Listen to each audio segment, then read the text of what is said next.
BJP Medak parliament అభ్యర్థి Raghunandan Rao BRS పై తీవ్ర విమర్శలు చేశారు. సిద్దిపేట మాజీ కలెక్టర్గా వెంకట్రామరెడ్డి నెలకు ₹1,00,000 జీతం తీసుకుని 1000 కోట్లకు 10 ఎకరాలు ఎలా కొన్నారని రఘునందన్ రావు ప్రశ్నించారు.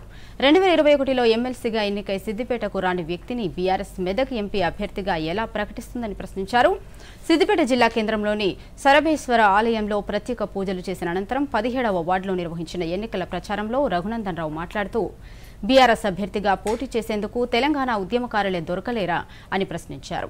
ఈ ప్రచారంలో కామారెడ్డి ఎమ్మెల్యే కాటేపల్లి వెంకటరమణారెడ్డి, చీకోటి ప్రవీణ్ పాల్గొన్నారు.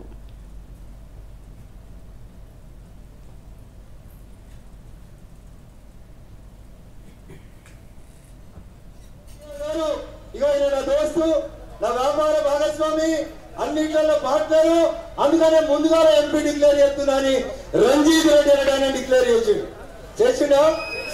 చేసిండా ఈ మంత్రి ఊకొక మాట చెప్తాడు. ఏం చెప్తాడు? టీఆర్ఎస్ అధికారంలోకి వచ్చేకంటే ముందట నేను రాను బిడ్డ సర్కారు దవాఖానకని వాడేటోళ్ళట. ఇక టీఆర్ఎస్ వచ్చినాక అందరూ మేమొత్తం అని కారెక్కిరటం అన్నాడు దాకా. ఇవాళ ఏమైతుంది?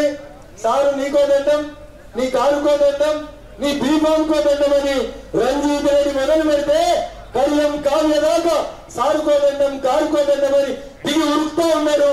ఇలా కారును వదిలిపెట్టిపోతుంది.